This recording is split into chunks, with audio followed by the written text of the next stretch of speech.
Okay, ready? 3, 2, 1, be yourself, go. I kind of enjoyed publishing a random video about my feelings, so I'm going to post another one about my opinion on the advice, be yourself.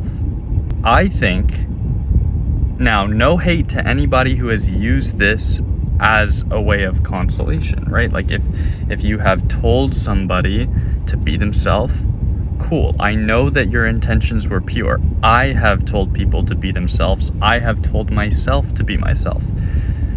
But I think it is one of the dumbest things that you can say to somebody when they're going through something, or if they're confused about their identity. Because what is yourself?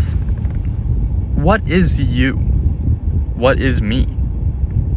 I think that people with complex trauma don't know the answer, me included. If someone says, just be yourself, I actually have no idea what that looks like.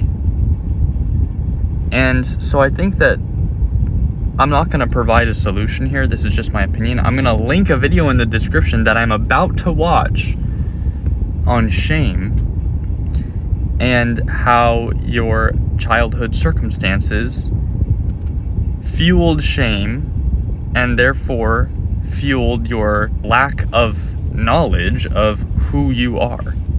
Because I think that for people with trauma, who we are is under tons of layers of just self-criticism, fake personas, fake identities that we think are ideal.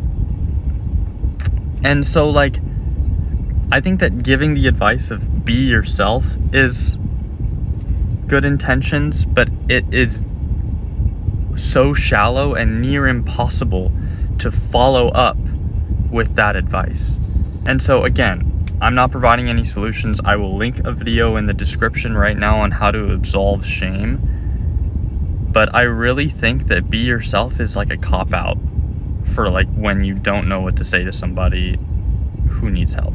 And a lot of people are like, oh, if you be yourself, then you'll have a happier relationship. You'll have happier friendships. You'll have happier, you'll bond with people better, and people will see you for who you are, and you won't feel ashamed of who you are because you're surrounding yourself with people who love you for who you are. And like, that's so true. That's so true. But who am I? That's the problem.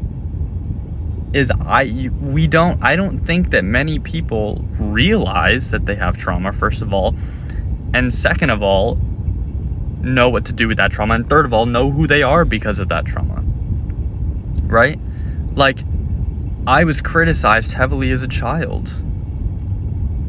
I was in a very high expectations family, and what that causes in people is doubt about their own self, and then therefore shame. They think I can't do something because my mom or my dad or my other family or my sibling or my friends said that I can't do that thing, therefore I cannot do that thing, and I am less than somebody else. You can look up how trauma affects shame in people. I highly recommend it because it's been pretty eye-opening for me. But I think that be yourself is like a really generic piece of advice that doesn't help at all. And that's my opinion for the day. All right, adios.